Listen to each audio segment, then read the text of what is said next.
welcome back to my channel. My name is Roxanne. If this is your first time here, hello.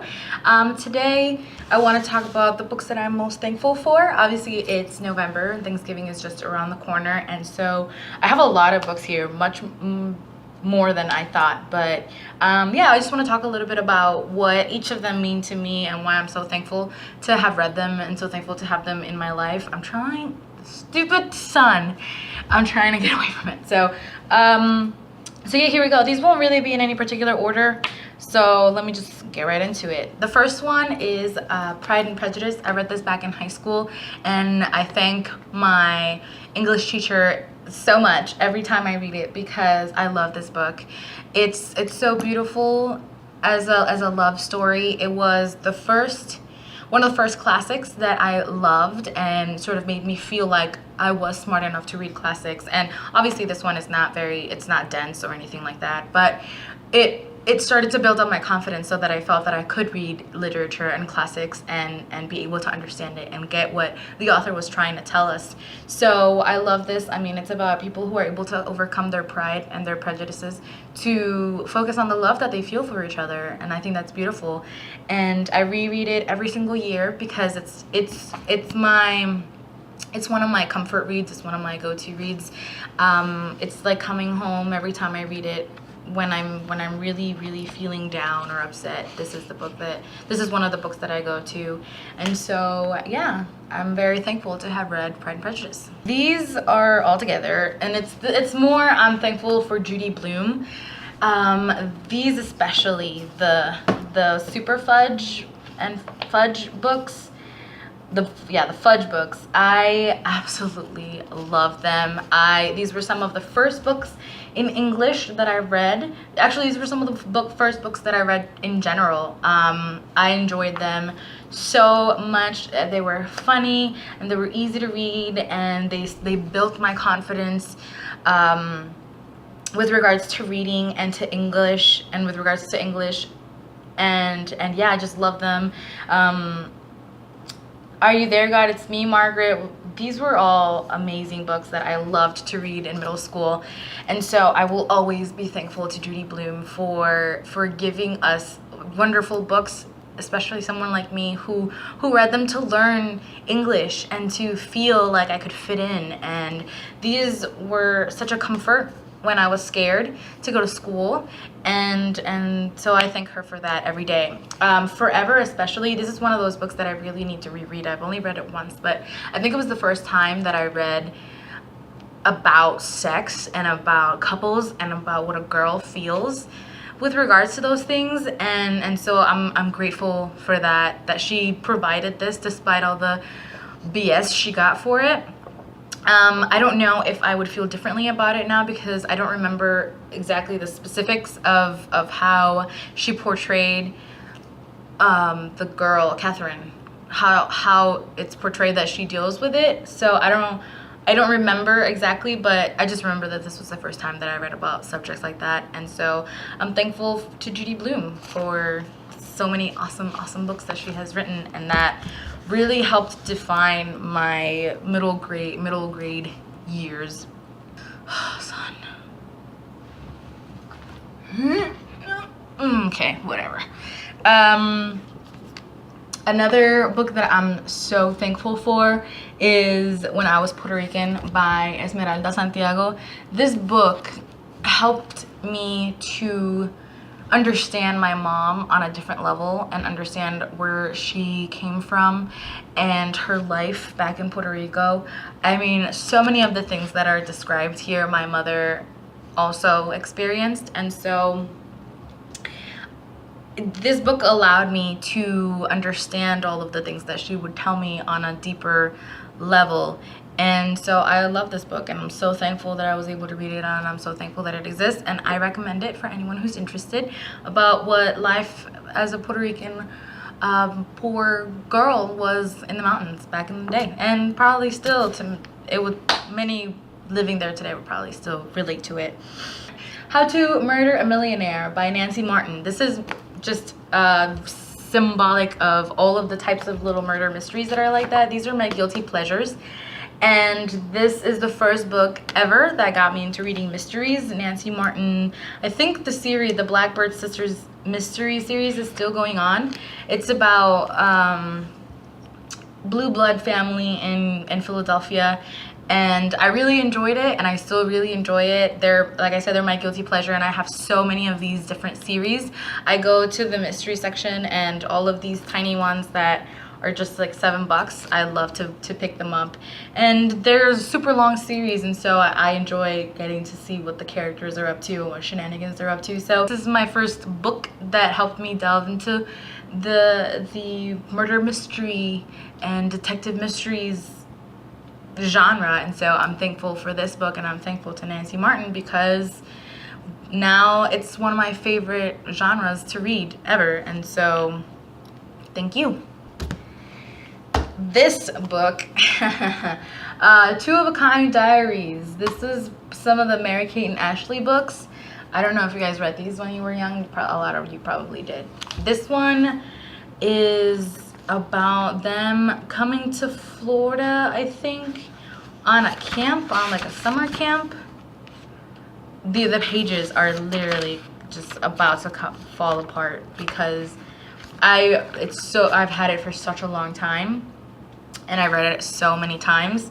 So this book, when we moved here in 2001, we moved from Puerto Rico to Florida in 2001, and I didn't know any English, but I had to go to school, and so the ESC classes were they were abysmal. I didn't learn anything from there. I learned thanks to Nickelodeon, thanks to the Disney Channel, and thanks to books like these. This was the first book that my dad got me when we moved here, and he handed me this book, and he handed me an English to Spanish dictionary and said, get to learning. And so I read this book so many times, and it's crazy that I don't remember much about it, but I mean, I learned so much from reading it. Paddle, things like lake, all of that I learned from this. My horrible handwriting. This book belongs to Roxanne. This was my old signature. Oh god, so bad. So yeah, I loved Mary-Kate and Ashley when I was young. Loved them, and I wanted to collect all of them. I definitely did not. Anyway, I love these books, and I learned so much, and I'm thankful that my dad gave it to me. I hated that I had that's what I had to do at the time, but it was one of my first introductions into reading, and so I'll probably do like my reading history or story at some point, and this is definitely I guess the starting point for that. Full Frontal Feminism by Jessica Valenti. This is another one that if I reread it, I might feel a little bit differently, just because I've learned so much since it that I might have a more critical eye, and so I don't know if I would feel 100% the same way that I feel now, or that I felt when I initially read it. But this book nonetheless is very important to me. My best friend Kaylee suggested it to me, and I was at a point in my life when I was starting to doubt things. I was starting to question a lot of things, and I was trying desperately to figure out my way in this world, and my thought and my way of thinking. And I was scared because a lot of the things that I had started to think were different than the things that I had been taught and the way that I had been raised. And just one day in conversation, she suggested to me that I read this book, and this was the first time that I really began to understand what feminism is. It's the first time that I felt that some of the things that I was starting to think were valid. This was the first time that a lot of the things that I still thought began to be challenged. And I'm so grateful to my best friend, and I'm so grateful and thankful for this book, because it was my first actual step towards feminism, and now I am full, angry feminist bitch, if you want to call me that. That's totally fine. I volunteer, and I advocate, and I am loud, and I will fight forever for the things that I believe in. And I could almost say that it goes back to this book, and so I'm so thankful for this book. So yeah, Sort of in the same, I guess we'll go with the rest of the ones that are sort of in the same wavelength. This one is it was more her TED talk than this book, but We Should All Be Feminists changed my life. Let me just tell you, like I said, it was more the TED, because I watched the TED talk before I bought this one. I just bought it because I love the TED talk so much that I wanted to have a little printed version of it. After Full Frontal Feminism, I obviously began to do a little bit more research and began to read a little bit more and to learn a couple more things. But I believe she's from Nigeria. Yes, Nigeria. And so this was sort of my first intersectional introduction into feminism. And this TED Talk was amazing. I think it's like 30 or 40 minutes long, something like that. And I was so hooked onto my laptop. I was just absorbing everything she said, and I shared it with as many people as I could. And yeah, this just continued to give validity to the things that I was starting to think. And again, to make me question more things and to make me realize other things that maybe this other book had missed, or maybe some of my research had missed.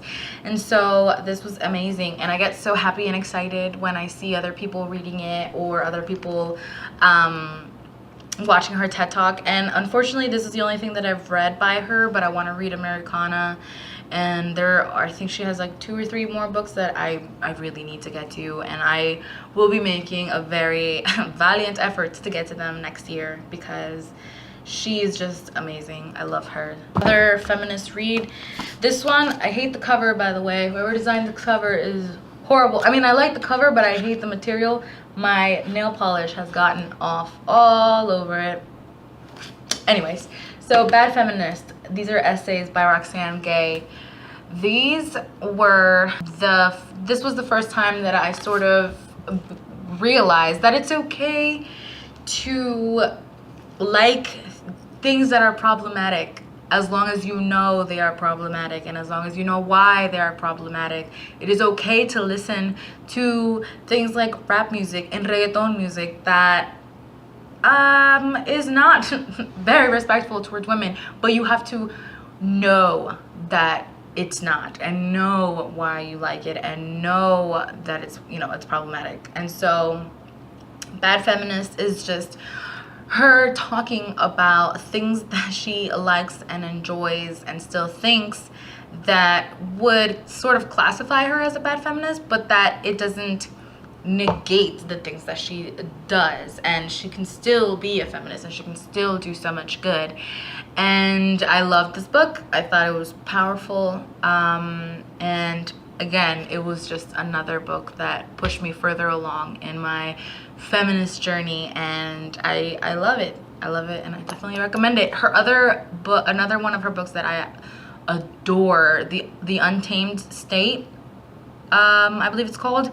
Read it. It is poignant and it's sad and it's heartbreaking, but it is beautiful and resilient and strong, and I definitely recommend it. And it's in Own Voices, so read that one as well.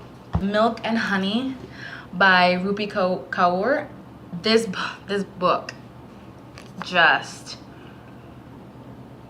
again, is one of those that it just changes you, and it's so beautiful and it's so powerful. This book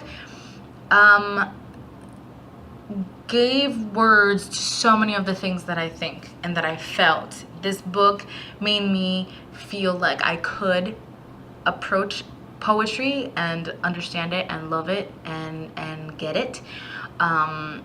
It made it accessible for me. It packs a punch. It made me laugh. It made me cry. It made me love myself more. And I have suggested it to probably every woman that I know ever. And I will continue to do so for every woman that I meet, because this book is probably one of the most beautiful things that I've ever read. And I love it so much. And the perfect poem for my relationship with my partner, with my boyfriend is here, and I send it to him all the time. It says, I do not want to have you to fill the empty parts of me. I want to be full on my own. I want to be so complete I could light a whole city, and then I want to have you, because the two of us combined could set it on fire. I love that. It's like The Handmaid's Tale by Margaret Atwood. This was the first feminist literature that I read, and I loved it, and it scares me still to this day.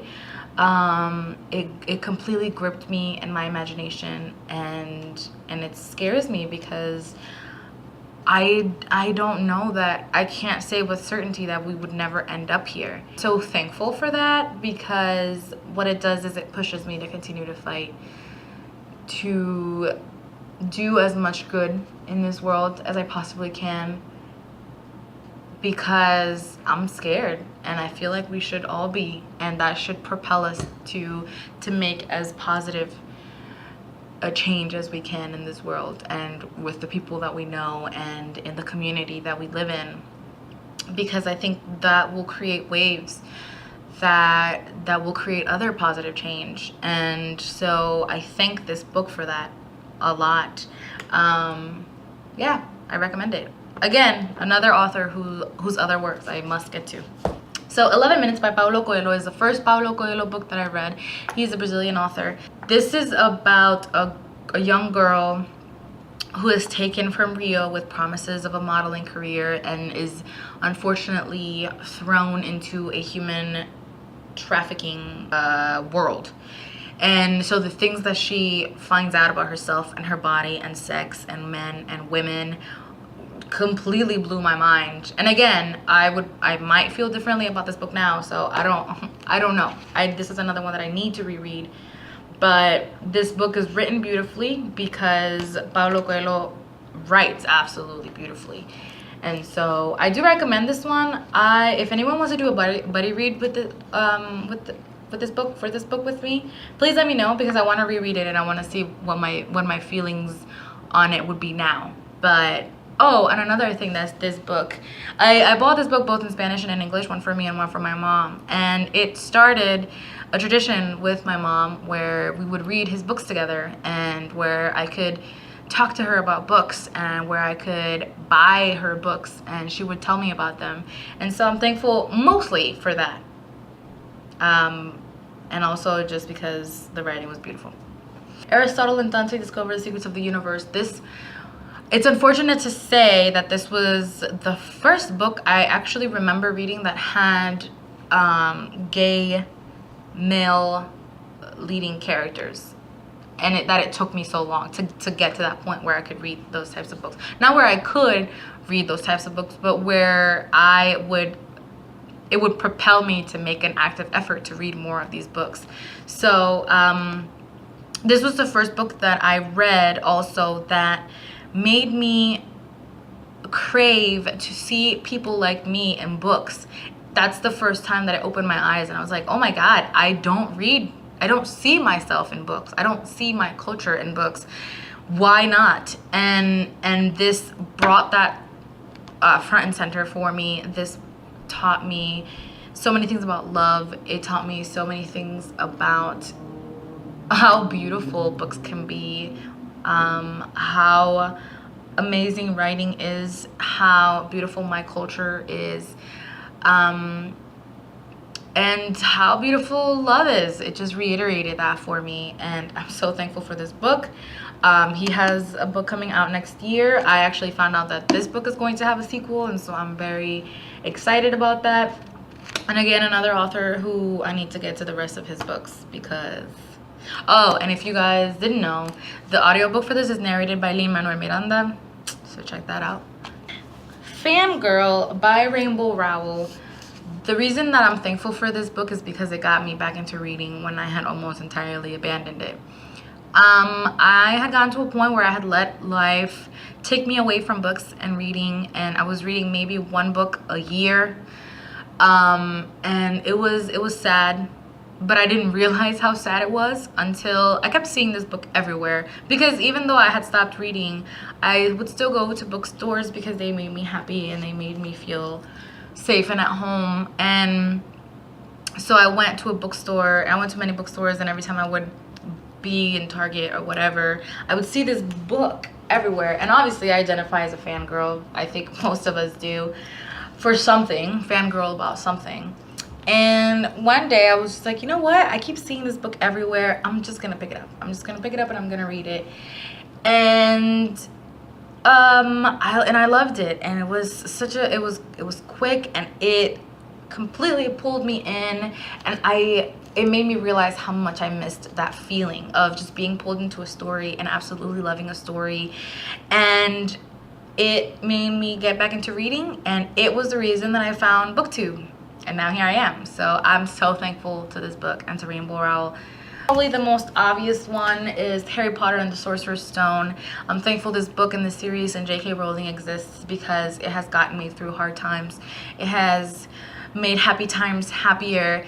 It is coming back home every time I open the pages of this book. It made me part of a community. It made me love books and realize how magical they are and the power that they have.